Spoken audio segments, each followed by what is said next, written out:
Sakaja, Winning Nairobi,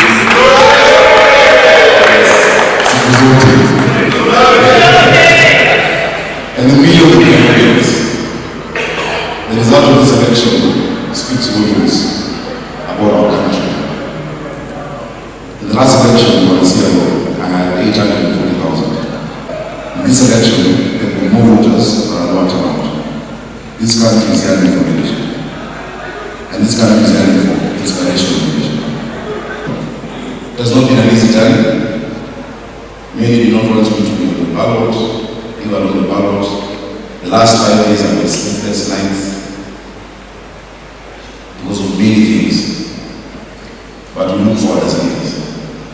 I want to acknowledge my worthy opponents, especially the main opponent, Odinga, who is a friend, who is a man I respect, who I have known.